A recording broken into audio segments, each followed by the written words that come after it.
जी। खुदावन के अजीम जिंदा जलाली और बाबरकत नाम में आप सबकी सलामती हो। आज की तलावत बाइबल मुकद्दस में से मुकद्दस यूहन्ना की अंजील उसका 19 बाब और उसकी 28वीं आयत में यूँ मरकूम है। इसके बाद जब यीशु ने जान लिया कि अब सब बातें तमाम हुई ताकि निविश्ता पूरा हो, और कहा कि मैं प्यासा हूँ। खुदावन का शुक्र हो।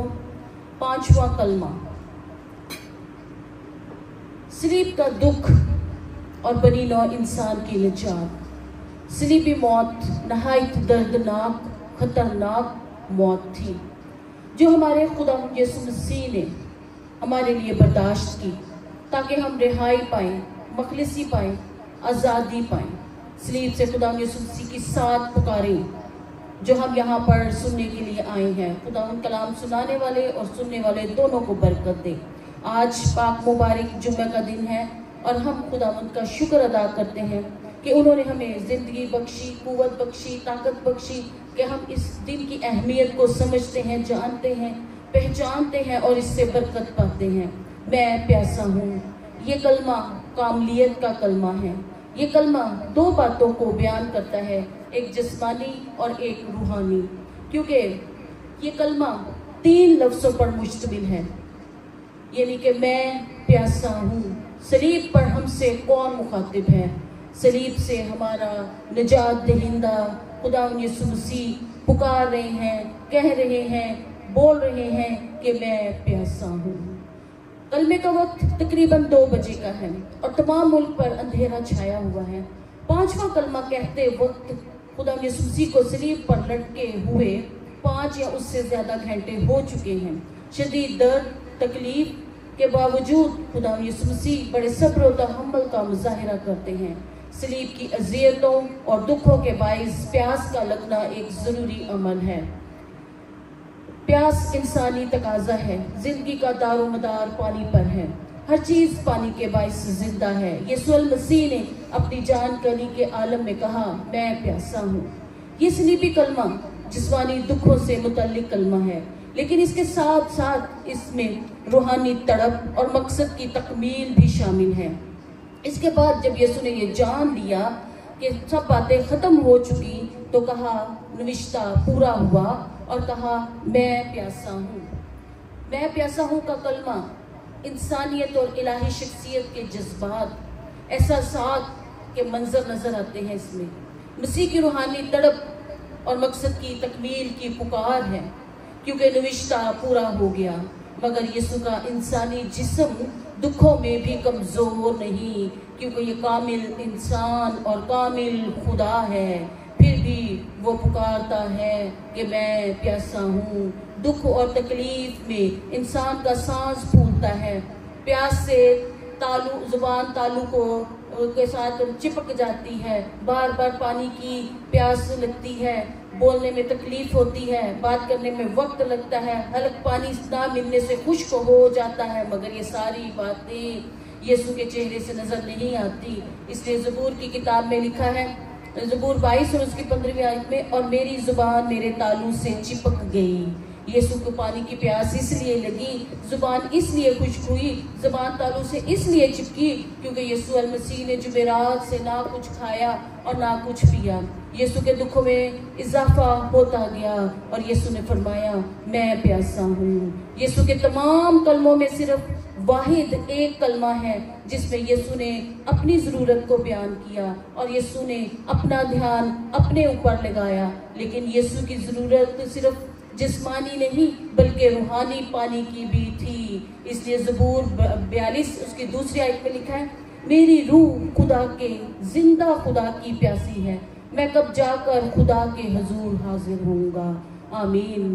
खुदा यीशु मसीह की सलीबी वाक़यात पर गौर करने से पता चलता है कि इसकी तकलीफ और अज़ियतों का आगाज़ तो उसी वक्त हो चुका था जब वो आखिरी फसा खाकर पाक जुमेरात पर रात को 11 बजे बालाखाना में बाग गतसमनी को रवाना हुआ। और जब वो जाके दुआ कर रहा था, खुदा यीशु मसीह ने जान करी में अपने दुआ की और उनका पसीना खून की बूंदें बनकर जमीन पर टपका।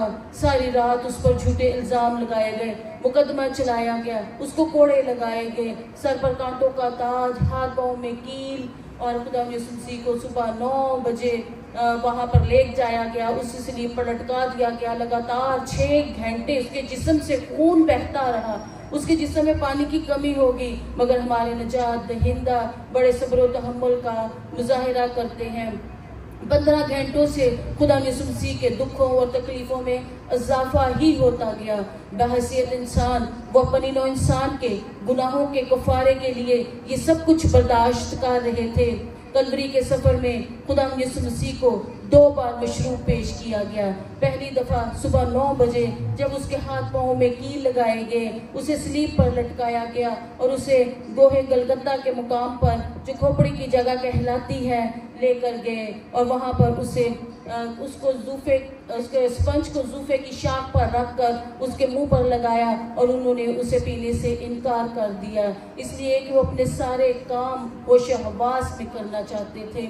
इसलिए उन्होंने, ये उनकी रिवायत थी रोमी सिपाहियों की, कि वो उनको पित्त मिली में पेश करते थे ताकि उनके दुखों में, तकलीफों में दर्द कम हो जाए। लेकिन खुदा यीशु मसीह ने उसे पीने से इनकार इसलिए किया कि वो अपने होश व हवास में रहकर बनी नौ इंसान के कफारे, गुनाह के कफारे का काम पूरा करना चाहते थे, ताकि इंसानियत के गुनाहों के कफारे में किसी किस्म की कोई कमी ना रह जाए। इसलिए दूसरी बार उनको सिरका पेश किया गया 3 बजे, जब उन्होंने कहा कि मैं प्यासा हूँ। मेरे अजीजों, इस तरह हम एक और मिसाल को देखते हैं मसीह की प्यास के बारे में। ऐसे ही एक और वाकया है। खुदा यीशु मसीह पानी मांगकर दरअसल जिंदगी से पानी से उसको मुतरादफ कराना चाहते थे। जब उन्होंने सामरी औरत से पानी मांगा और उसने कहा कि मुझे पानी पिला, और सामरी औरत ने कहा तू यहूदी होकर मुझ सामरी से पानी क्यों मांगता है? यीशु ने जवाब में कहा, उससे ये कहा कि अगर तू खुदा की बख्शिश को जानती और ये भी जानती कि कौन है जो तुझसे पानी मांगता है, तो उससे मांगती तो वो तुझे जिंदगी का पानी देता। दरअसल खुदावंद यीशु उस सामरी औरत से पानी मांगकर उसे जिंदगी का पानी देना चाहते थे। उसने खुद कहा, जो कोई उस पानी में से पिएगा जो मैं उसे दूंगा वो अब तक प्यासा ना होगा। जो पानी मैं उसे दूंगा वो उसमें एक चश्मा बन जाएगा जो हमेशा की जिंदगी के लिए जारी रहेगा। आमीन। फिर ईद के आखिरी दिन, जो खास दिन है, यीशु खड़ा हुआ और पुकार कर कहा, अगर कोई प्यासा हो तो मेरे पास आ कर पिए। जो मुझ पर ईमान लाएगा उसके अंदर से, जैसे कलाम मुकद्दस में लिखा है, जिंदगी की पानी की नदियां जारी होंगी। जिंदगी का पानी देने का दावा करने वाला आज खुद प्यासा है और कह रहा है कि मैं प्यासा हूँ। मेरे अजीजों, लाजिम है कि मैं और आप इसकी प्यास बुझाने के लिए अपनी जिंदगियां उसके सुपुर्द कर दें, ताकि हमारे शुमार उन मसलूब करने वालों में ना हो जिन्होंने उसे सिरके में भिगोए हुए स्पंज को जूफे की शाख पर रखकर उसके मुंह पर लगाया। निजात की 5वीं बरकत जो सलीब से बहती है वो है कसरत की जिंदगी। यीशु ने कहा, मैं प्यासा हूँ। यीशु के इस कलमे से हम कह सकते हैं कि सलीब से जिंदगी की पानी की नदियां जारी होगी। जो मुझ पर ईमान लाएगा उसके अंदर से, जैसे किताब मुकद्दस में लिखा है, जिंदगी के पानी की नदियां जारी होंगी। अगर हम ईमान रखते हैं तो हमें यीशु के पास आना चाहिए ताकि वो हमें भर दे और हमारी प्यास बुझाए, क्योंकि रूह की प्यास रूहानी प्यास है जो सिर्फ यीशु मसीह ही बुझा सकते हैं। खुदावंद ने बनी इसराइल को बियाबान में पानी मुहैया किया, वो आपकी प्यास भी बुझा सकते हैं। लेकिन यीशु सलीब पर प्यासे हुए, वो आज भी रूहों के लिए प्यासे हैं। वो प्यासे हैं आपकी रिफाकत के लिए, वो प्यासे हैं आपके वक्त के, वो प्यासे हैं आपके ईमान के लिए, मोहब्बत के लिए, इंसानियत के लिए, माफ़ी के लिए, मकबूलियत के लिए, अदल व इंसाफ के लिए और हमारे अमाल किरदार के लिए। वो प्यासे हैं हमारी मोहब्बत के। आज यीशु अपनी बाहें फैलाए खड़े हुए हैं और सबको पुकारते हैं ताकि उनकी प्यास बुझा सकें। अपनी ज़िंदगी में इस मौके को ना जाने दें, यीशु के पास आए।